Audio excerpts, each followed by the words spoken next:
Our share, by the way, is just a little over $400, and that covers a family of 5, and that's what we pay per month. One section which I like on their website is called accountability, which is a word you do not see on many major health insurance sites. So I'm taking money out of this bloated giant bureaucracy that we call healthcare and the insurance system and sending my money directly to people to help them with their medical needs. It's a great way to participate in your community and just help one another. Plus, when you need to use the services, they're there for you. And by participating in this, I get to bypass those Obamacare fines. That's right, Samaritan Ministries and a few others I'm going to mention are grandfathered in, so they're not beholden to the laws of Obamacare. Now, they do have a questionnaire and a few forms they want you to fill out, and they want you to attend church, and you have to have your application and any claims signed by a pastor. So if you don't attend church, you might want to find one in your area.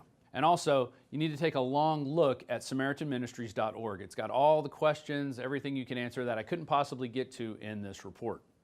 Earlier this year, we had an unfortunate incident, and it cost us over $600 in medical bills. After filling out the forms and sending everything in, we got over $500 back. And this was our first experience using Samaritan Ministries, but let me tell you, I feel good about using it, and I think you should check it out and really give it a try, and it's a great way to get out of this Obamacare system. So this is one way you can get out of the system, stop feeding it, take away its fuel, thereby taking away its power. It's a great way to do it. Now I'm going to describe a few more here. The article, Opting Out of Obamacare Through Medical Sharing Ministries, focuses on Medishare. Founded in 1993, Medishare historically grew at roughly 10% a year. Since Obamacare passed in 2010, the growth has ticked up to about 15% as some Americans look to end-run the mandate. About 150,000 people are members of medical sharing ministries, and 60,000 of them belong to Medishare, according to Medishare President CEO Tony Meggs. The Obamacare fee exemption requires health sharing ministries to have been in operation before December 31st, 1999. So if you're looking at one that's been around since the 2000s, you may want to take a quick look because they're probably not going to be able to opt out of this Obamacare fee system. So we've looked at Samaritan Ministries and Medishare. The final one here is called LibertyHealthShare.org. They call their system a tried and true cost-sharing method that works. Liberty HealthShare is a reorganization of an existing group that has been sharing costs since 1988. They have been operating successfully for decades because it works. During that period, over $20 million has been shared to meet each other's costs. Medical cost sharing is currently being used by thousands of families nationwide, meeting their health care costs each month. And you can look on their website. They have sections like person-to-person sharing, how the funds are used. They also talk about accountability, which I think is great. And they have 3 different option levels you can get into, so I suggest you check those out and see if they meet your needs. And finally, there's a group out there called greeninsurance.com, which sets itself up as a co-op, and they have a couple membership levels, and they offer to provide up to 100% alternative medicine coverage for services like acupuncture, cleansing, detoxing, even massage. But this site looks brand new, so I don't think it's going to qualify for that Obamacare exemption, but you may want to call them and find out or send them an email. So there are alternatives out there. I'm using one of them, and it works for me. It lets me opt out of Obamacare, and let me tell you, that is one way to defeat the system. Thanks for watching. Be sure to subscribe to this channel and share this video to everybody you know, especially if they're looking for a way to get out of Obamacare. And in the comments section, I'd like you to write if you're using a health sharing service, which one you're using, and if it works for you. And if you're a government-paid troll, please tell us how that government-paid health insurance is working out for you. And if you're interested in taking control of your own health, check out InfoWarsLife.com for our complete line of nutraceutical products. This has been Rob Dew for InfoWars Nightly News. Thank you, and stay healthy. DNA Force. When cells become toxic, they die early and aging sets in. DNA Force. No one has put together a formula that focuses directly on brain health, nerve growth factors, and optimizing your cellular energy at the same time. Just one of the key compounds, BioPQQ, is backed by major clinical studies. DNA Force. We now have the synergistic solution. Secure your DNA Force today at InfoWarsLife.com or call toll-free 888-253-3139. DNA Force. Introducing the first proprietary oxygen-based intestinal cleanser, OxyPowder, backed by FDA-approved Phase 1, 2, and 3 clinical trials. All the toxins from the air, the food, the water, ultimately ends up in the gut or affects the gut. Take your health into your own hands and start cleansing your body today with OxyPowder. Secure your OxyPowder today at InfoWarsLife.com. That's InfoWarsLife.com. Well, as John Gruber prepares to go before Congress and explain why he tortured the data, why he deceived the American public, we find that he also was grooming the data to convince people to have abortions as well. Here's that story.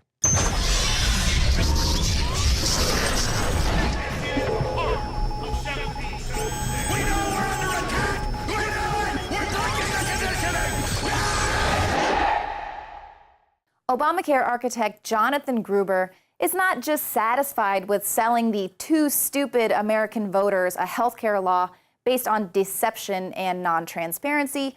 No, now Gruber has been exposed as an abortion advocate of the eugenicist variety.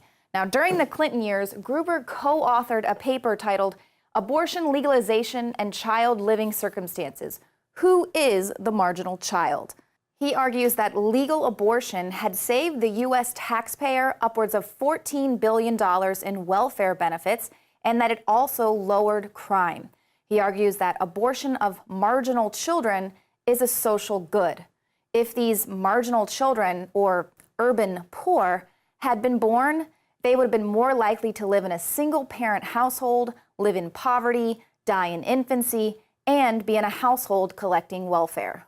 I was raised by a single mother in low to middle class neighborhood. I even grew up some of those years on food stamps.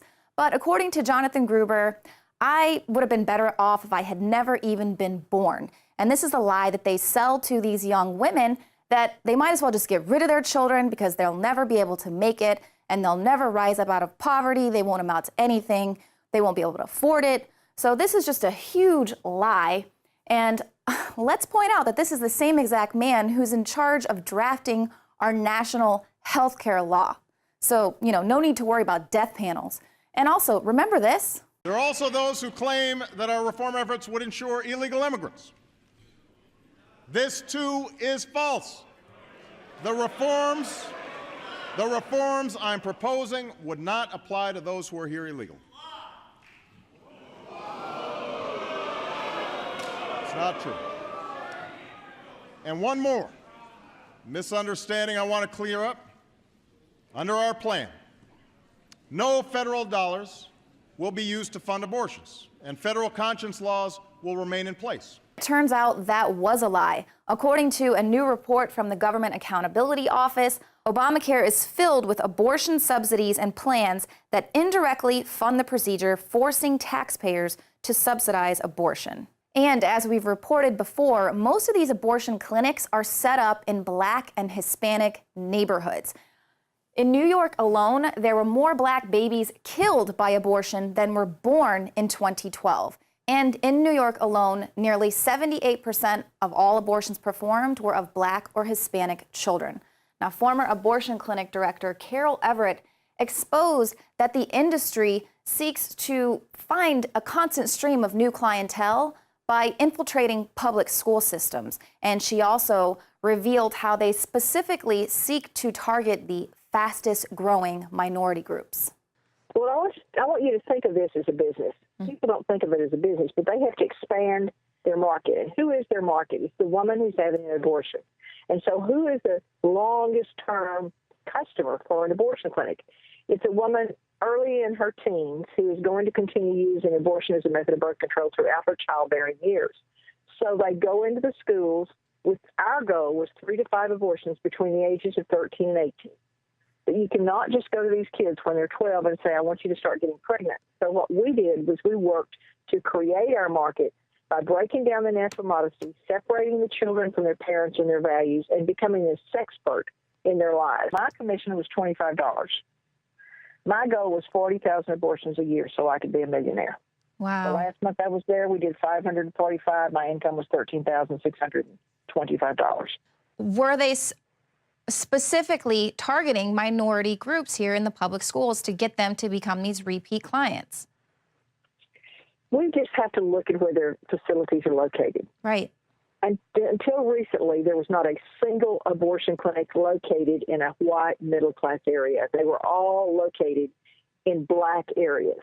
In 1984, Planned Parenthood came to San Antonio, Texas, and hired a Hispanic marketing firm to learn how to market to the Hispanic population, i.e. the fastest-growing in the nation and the fastest growing in the abortion numbers and in the teen pregnancy numbers.